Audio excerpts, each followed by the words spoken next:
100% సాధ్యము. అనుమాన 8 ఎంపీలు వచ్చిన ఒక పార్టీకు తప్పకుండా వస్తుంది. ప్రజలు మాయపై చూస్తున్నారు. 2 పార్టీలు కూడా తెలంగాణ ప్రజలు మోసం చేశారు. 10 సంవత్సరాలు ఈ యొక్క పార్టీ బీఆర్ఎస్ పార్టీ ప్రజల్ని దోచుకున్నది. అదే పని కాంగ్రెస్ పార్టీ చేస్తుంది కాబట్టి ప్రజలు బీజేపీ చూస్తాం. ఈక్వేషన్ అవసరం లేదు. మా ప్రోగ్రామ్స్, నరేంద్ర మోదీ గారి కార్యక్రమాలు, భారతీయ జనతా పార్టీ యొక్క సిద్ధాంతము, డెఫినెట్గా జాతీయవాదము, భారతీయ జనతా పార్టీ ప్రజలకు తీసుకున్నటువంటి ఒక సంక్షేమ పథకాలు, కేంద్ర ప్రభుత్వం, ఇవన్నీ కూడా మమ్మల్ని బీజేపీని గెలిపిస్తుంది. మాకున్నటువంటి నిజాయితీ, మాకున్నటువంటి నిబద్ధత, ప్రజా సంక్షేమ, మా ప్రభుత్వాలు అనేక రాష్ట్రాలు ఈరోజు చేస్తున్నటువంటి ప్రజా సంక్షేమ పథకాలు, ఇవన్నీ కూడా భారతీయ జనతా పార్టీ తప్పకుండా అధికారం తీసుకొస్తే నేను పూర్తిగా అట్లా ఏం లేదు. మా అన్నీ అనుకున్న తప్పు.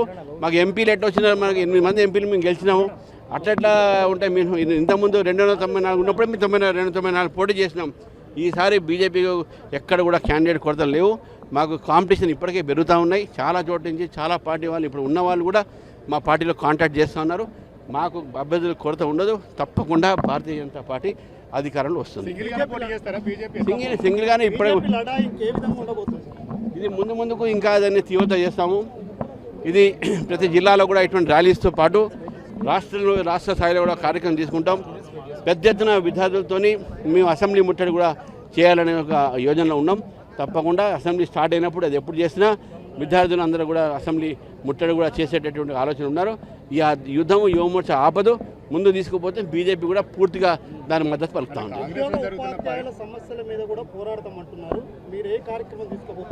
తప్ప కార్యక్రమాలు అనేక రూపం. ఇప్పుడు మేము కార్యక్రమాలు ఏం చేసుకోబోతాం చెప్పము. తప్పకుండా ఉద్రిక్తమైన కార్యక్రమం తీసుకుంటాం. తప్పకుండా ప్రభుత్వం మెడ వచ్చేటటువంటి వాళ్ళ మీద ప్రభావం పడేటటువంటి వాళ్ళ మీద వేటు పడేటటువంటి ప్రయత్నం మేము చేస్తాము. ఎన్నో కార్యక్రమాన్ని రూపొందించడం జరిగింది. ఇది ఓన్లీ ఇనిషియల్స్. ఇంతకుముందు జిల్లాలలో కాలేజీలో ర్యాలీ అనే సంతకాలు అయిపోయినాయి. దాదాపు 5 లక్షల మంది విద్యార్థుల సంతకాలు చేసినటువంటి కాగితాలు మా దగ్గర ఉన్నాయి. అది కూడా ప్రభుత్వానికి మేము సమర్పించే ప్రయత్నం చేస్తాము. రేపు 2-3 రోజులు అయిన తర్వాత స్టేట్లో కూడా ఒక పెద్ద కార్యక్రమం చేయబోతా ఉన్నాం. దాని తర్వాత ఇందిరా పార్క్లో 1,00,000 మంది విద్యార్థులతో ర్యాలీ జరుగుతుంది. దాని తర్వాత అసెంబ్లీ ముట్టడి ఉంటుంది. ఇవన్నీ కూడా చాలా పెద్ద ఎత్తున ఈ కార్యక్రమం చేస్తుంది. దీంతోపాటు అనేక సమస్యలు ఉన్నాయి. 22A సమస్య ఉన్నది. దీంతోపాటు పెన్షనర్ సమస్యలు ఉన్నాయి. ఉద్యోగస్తుల సమస్యలు ఉన్నాయి. సర్పంచ్లకు 15th pay commission, finance commission సంబంధించినటువంటి యొక్క ఫండ్స్ రావట్లేదు. అవి కూడా సమస్యలు ఉన్నాయి. అనేక ఈరోజు రాష్ట్రం అయితే మొత్తం సంక్షోభంలో ఉన్నది. రాష్ట్రం ప్రభుత్వమే సంక్షోభం కాదు, ప్రజల యొక్క జీవితాలు కూడా సంక్షోభంలో ఉన్నాయి. కాబట్టి దీని వ్యతిరేకంగా పోరాడాల్సిన అవసరం ఉన్నది. ప్రజలు భారతీయ జనతా పార్టీ వెంట నడవాలని చెప్పేసి కూడా నేను కోరుతున్నాను. 100% కాంగ్రెస్ పార్టీ ఆల్రెడీ బలహీన పడింది. వాళ్ళ మధ్యలో కుమ్ములాట్లు, కొట్లాట్లు, అధికారం కోసం పోరాటాలు. ఈ యొక్క కాంగ్రెస్ పార్టీని రాహుల్ గాంధీ నడుపుతుందా, సోనియా గాంధీ నడుపుతుందా, రేవంత్ రెడ్డి నడుపుతుందా, ఎవరికి అర్థం కావట్లేదు. ఎందుకంటే నెలకు అక్కడ ప్యాకేజీలు పోవటం, నెల అక్కడ పోవటం, రకరకాలైన మంత్రులు ఇతర రకంగా మాట్లాడటం, వాళ్ళ స్వయంగా మంత్రులు బయటకు వచ్చి ప్రభుత్వం వ్యతిరేకంగానే మాట్లాడడం, వాళ్ళ ఎమ్మెల్యేలు మాట్లాడటం, ఇవన్నీ కూడా స్పష్టంగా కాంగ్రెస్ పార్టీ ఇక సంక్షేమ పథకాలు లేవు, కేవలం సంక్షోభంలో ఉన్నాయని చెప్పేసి కూడా చెప్తా ఉన్నాను.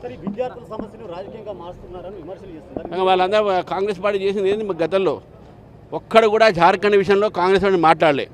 ఇప్పుడు వాళ్ళు గెలిచిన తర్వాత విద్యార్థి, అందుకే నేను చెప్తున్నాను, విద్యార్థులు పోరాడండి, వాళ్ళు ఎమ్మడే మేము ఉంటామని చెప్పాము. మా ఎమ్మడే విద్యార్థులు ఉండమని చెప్పలే. ఇక్కడ నేను విన్నారు, విద్యార్థుల కోసం మేము ఉంటాము, వెనక విద్యార్థులు ముందు ఉంటారు. కాక్రోచ్ భయపడేది ఉంది. కాంగ్రెస్ పార్టీ కొత్తదేం కాదు. కాక్రోచ్ అని అనేది కాంగ్రెస్ పార్టీ కొత్తదేం కాదు. ఆల్ కమ్యూనిస్టులు ఎస్ఎఫ్ఐ, ఏఎస్ఎఫ్, ఐసా, ఆసా అన్ని కలిపే కొత్త పేరు పెట్టుకున్నారు. అంతేగాని వాళ్ళు మాత్రం భయపడతా ఉన్నారు.